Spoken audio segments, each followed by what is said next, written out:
everyone, just a reminder, this is never financial advice. This is just a video blog on how one trader sees the market. Hey everyone, welcome to Breakout Wednesday for June 24, 2020. It's about 4 p.m. Sydney time. Market's just closed. All right, here's a chart of the NASDAQ. This is a monthly chart, and what a move, what a bull market. And you know, the COVID blip is, it's not, I mean, it's visible, but it's not too much worse than the blip from Christmas 18, right? And it's kind of mind-boggling to get your head around it. And if we flip to the S&P, it's pretty much, I mean, a much bigger blip during COVID, and it's not at all-time highs like the NASDAQ. Okay, so I mean, the money is flowing into the lead in tech and biotech stocks mainly, but a lot of the biggest companies in the world, there's just money pouring into them.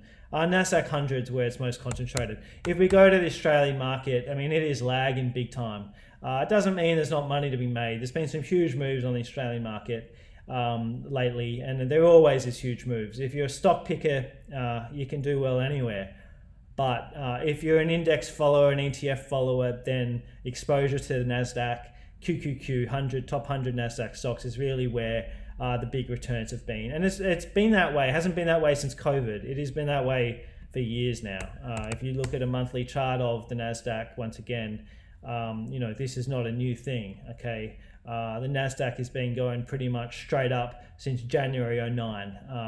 And even, I mean, the tech boom, the tech bust, I mean, it's been, since the bottom of 02, it's been going up. So anyway, enough of that. Certainly huge money pouring into the NASDAQ still. Now, you know, talking about just going off on a bit different to the other weeks, I'll get to the trades in a sec, but I'm kind of open-minded as to how long this is all going to go on for. Whoops, that's the wrong stock. If we look at some of these big tech stocks that are leading the way in how everyone is now living their lives in terms of working from home. This is Zoom, that I talked a lot about in March and April, that I was trading all the way back here in February, I think as well. You know, I got out of that for like a 60-70% gain, and then things nearly doubled again since then. And I mean, I didn't see that come in. Obviously, I've made some mistakes over the last few months, and I wish I'd stuck with some of my winners for longer, but that's the game. And you know, if you look at Shopify, everyone's building e-commerce stores and working from home, and the same thing happened in the last big pullback. Shopify did well during the GFC, and it's doing well again now. And so I guess I'm spending a lot of time thinking about the future, and you know, will this money flow keep heading into these huge companies which are helping people live the new reality sort of world? There's so many examples that I could just go on talking about. Snap. Obviously, Snapchat, it's played second fiddle to the other social media companies for so long, but it's doing big things. Spotify, it's doing big things. It's just acquiring podcast after podcast. I talked about this a few weeks back, but these are the companies that are part of the NASDAQ and the NYSE, but who are just kind of leading the way in the world with technology and stuff. Piton was a new trade that I talked about last week. This is my biggest position right now. I just think that it's a mix of, I talk too much about technicals, but I certainly spend heaps of time thinking about fundamental stuff. Maybe I don't really talk about it much because the technical, I would never ever take a trade unless the technicals are lined up. But when I get both, when I get the fundamentals lined up with the technicals, I have more conviction and I stick with it, and I have a lot more confidence in what I'm doing. And it's certainly been the case with a lot of these trades. Tesla, still in it. It's basing again. I'm going to add more to it if it breaks out. Nike, talked about for ages now. It's basing again at all-time highs. People are just buying their shoes online. There's free returns. There's no drama with it. Everyone's used to that these days.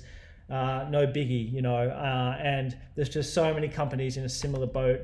Microsoft, the new trade I'm still in, I was talking about the other week, still zooming higher, and it's just happy days when you're a trader of US stocks. Now, in Australia, there is Still a lot of money to be made. There's been huge breakouts this week in some tiny little mining companies. AUT, I missed that trade. AUC, I missed it.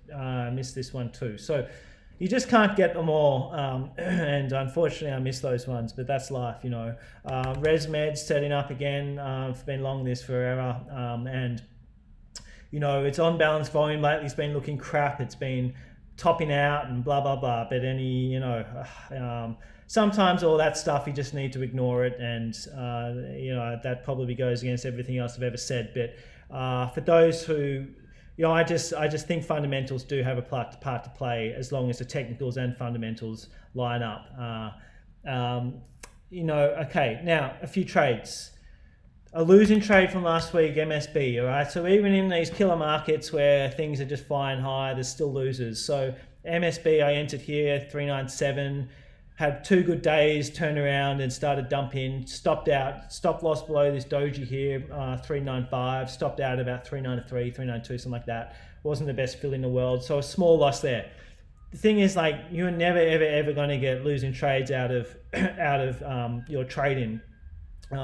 And I've just kind of dealt with that ages ago. The thing is just to keep the losers small, as I always talk about. So that was a small loser, didn't damage my account at all. And it's just to be expected, just like a small business owner has overheads every week. My overheads are losing trades and obviously paying the peanuts of that I pay in brokerage and data feeds and pro trader fees. I mean, they're all kind of just so cheap compared to the money that can be made. So other trades from last week, Kogan. This is that stock that just flew up, and everyone was probably saying it was overextended. It wasn't. It went higher. I've still got a small position. I've trimmed half. It's in one of the strongest sectors. It's racing up. I mean, it's all I need to know. If I get a small base, I will take it 10 times out of 10, and and it's got a winning expectancy there. Just like if you walked into the casino with a 60-70% edge, are you going to take that bet? You'd be an idiot not to. And so that's pretty much how I view it, and I just keep doing that time and time again. The reject shop was a scalp, broke down, and there's plenty of opportunity there to just bail. So every trade's different, and I think the difference between a trader, what makes a trader is the ability to figure out what the market is offering you, because some trades it's offering you huge returns and others it's not, and you need to, and that comes with time, unfortunately. Just like any job, it takes years and you just need to stick with it. Now, PYC, still storming up. I've trimmed a bit, but anyway, I've talked about that stock a lot. Plenty of opportunities in that one. RGL, what a move over the last week. And once again, this market is just not normal. It's giving us too many winning trades. Okay, I should not be winning this often. No one should be. These stocks are just going higher and higher. So I'm sitting tight on the winners. I'm trailing my stop loss up using 10 exponential and 20 exponential moving averages or support breaks. I make that decision before I enter, and that's how I trail things usually. Now, some setups occurring now, some new trades and some ones I'm watching. SM1.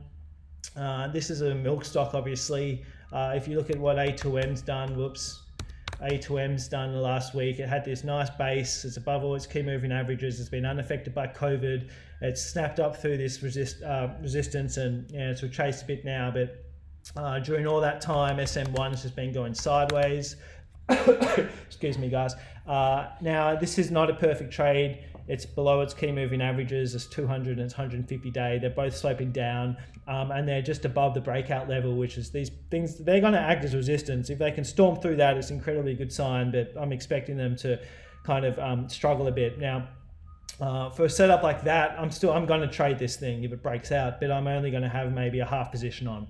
I will go full into a position when it is lined up perfect and everything is just screaming go for it, but that is not. But I still like that setup and I'll still trade it. SVM is base in.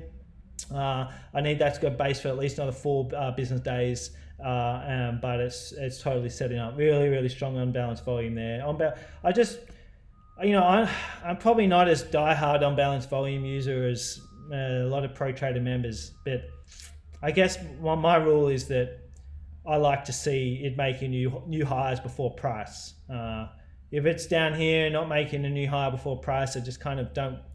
I might just ignore that stock if I have a couple I'm choosing from. But this is making new highs before price, which is good. But I just take everything with a grain of salt because this is a doji here.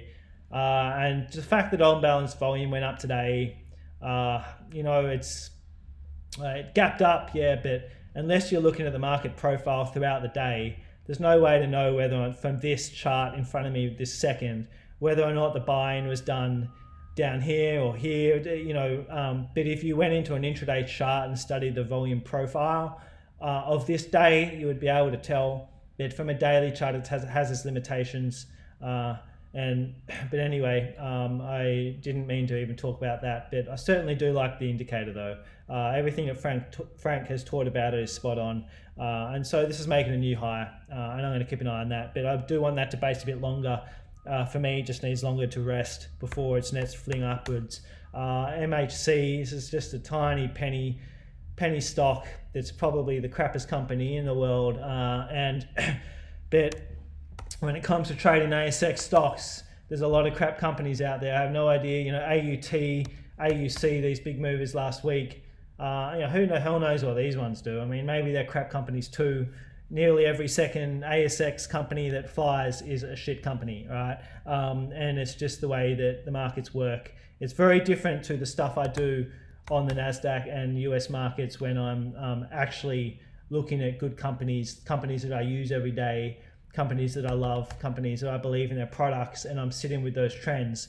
The trading I do there is so different to the stuffing around and the trades on the ASX. Okay, they're worlds apart.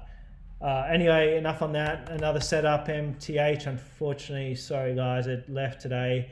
What a setup though. It's just perfect. I'm not staring at prices at the moment, but hopefully I've been filled on that. So MTH, awesome setup. They came up in a Dava scan, like a lot of them do. BLDP on the NASDAQ is base in at all-time highs. So we have on-balance volume hitting new highs. We have big volume here and a drop-off. So I'm pretty keen on that. And that's it. I could go on and on and on about other setups. A quick Dava scan will find a lot, and breakout scans, and pretty much any scan you choose will find setups at the moment. It's about being selective, and just because the market's storming up in America doesn't mean that it's easy out there.